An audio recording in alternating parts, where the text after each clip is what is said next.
So, as told by this visiting tradesman, Pahom is now really tempted by the prospect of owning limitless land in the land of the Bashkirs. And he is ready to take up this arduous journey because this place where the Bashkirs live, they are nomadic herdsmen. It is really very far from his village. So Pahom travels for 7 days and 7 nights, and finally he comes to the land of the Bashkirs, right? And there he sees that the Bashkirs live a very tribal kind of lifestyle. They are a merry, they are always very happy and jubilant and merry. They don't have any cares in the world. They don't work hard. They only drink tea, and then they sing and they dance, and the women cook, and the men, they don't have anything to do with farming or with laboring. So Pahom is he's very surprised. He's very taken aback by this lifestyle of the Bashkirs because he is not, he's obviously not used to this kind of lifestyle. So obviously, when he comes to, when he meets them, he gives them some initial pleasantries and gifts which he has got with him.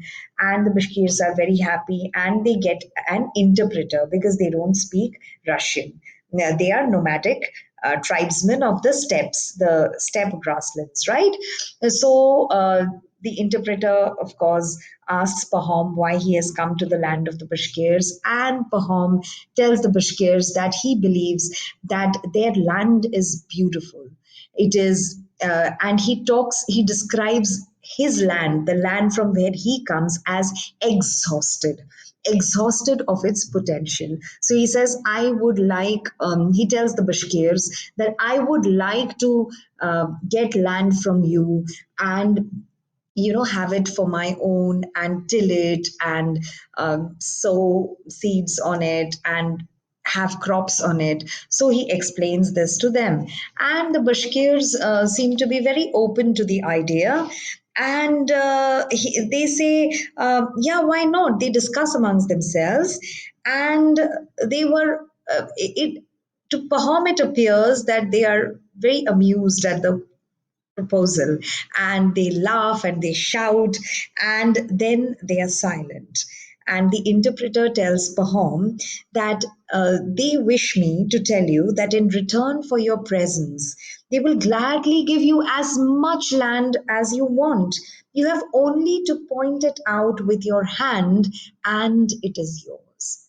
Now, this is unbelievable. It's better than even a dream because Pahom must have spent just a petty amount on the gifts and the presents, and in return for those frivolous presents and gifts, the Bashkirs are ready to hand over how much ever land Pahom wants. So this prospect, this possibility of a deal like this is completely unbelievable, and even as Pahom tries to respond, the Bashkirs start fighting amongst themselves. They start arguing. They start having a heated discussion, which Pahom does not understand, but he can make out that the Bashkirs are disagreeing over something. So he asks the interpreter, and the interpreter tells him that actually one of half of them were convinced that they should give the land that Pahom wants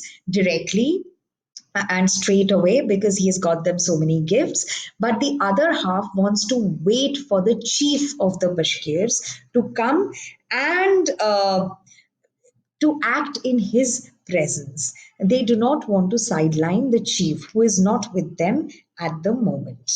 And that is where part 5 ends.